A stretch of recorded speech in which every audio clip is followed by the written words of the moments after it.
Hello YouTube fans, I'm back again, and you're now probably wondering what the hell am I doing all cocked up, looking like I'm going to go to a fancy ball or go drinking in a casino.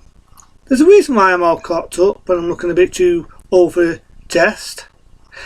It's because I'm now going to review a James Bond movie, James Bond not movie. Now you're probably thinking, Pete, what are you on about? Never Say Never Again is my review. So I think I might as well look the part and look a bit like Sean Connery. As you know, in 1983 there was two Bond films.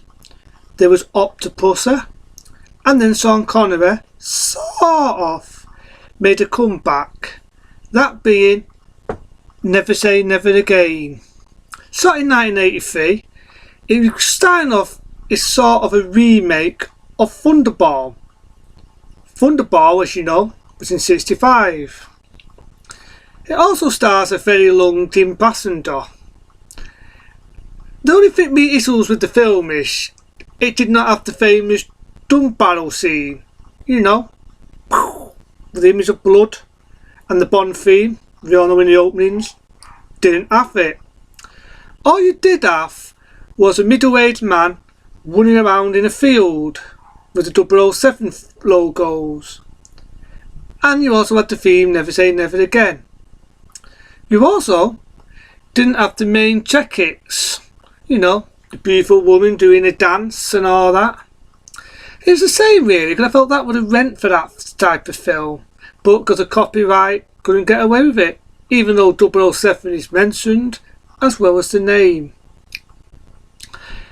I do actually also like the fact that Bond is Connery. It's like he's come back again to make his comeback, and it's like he never left the role. And for a guy at the time who was in his mid-50s, or should I say early 50s, he looked damn good. He really proved that he still is James Bond, and it's hard to compare who's the best, Roger Moore or Sean Connery. I do wish they originally had the original theme tune though to Never Say Never Again, because the one they do use in the film, as a lot of people would say, is complete and utter garbage. But never again, and never to say that Sean Connery still does a good performance. Let's not forget the famous motorbike scene where he shoots his motorbike to one side and it jumps down to the other.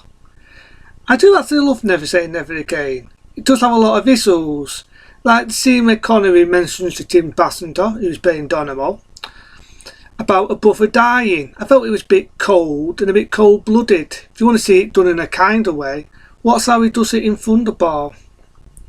But compared to the other two, the one who played Dynamo in the 60s one and Kim Basinger, they both play it in a different way. And I do admit I prefer the villain in Never Say Never Again. I do feel that the one in Thunderball was too side-talking. But nevertheless, Never Say Never Again is a good one, and for that I'll give it a 5-star rating. May not be a Bond film, but it's not a bad one. Enjoy it. That's what it is.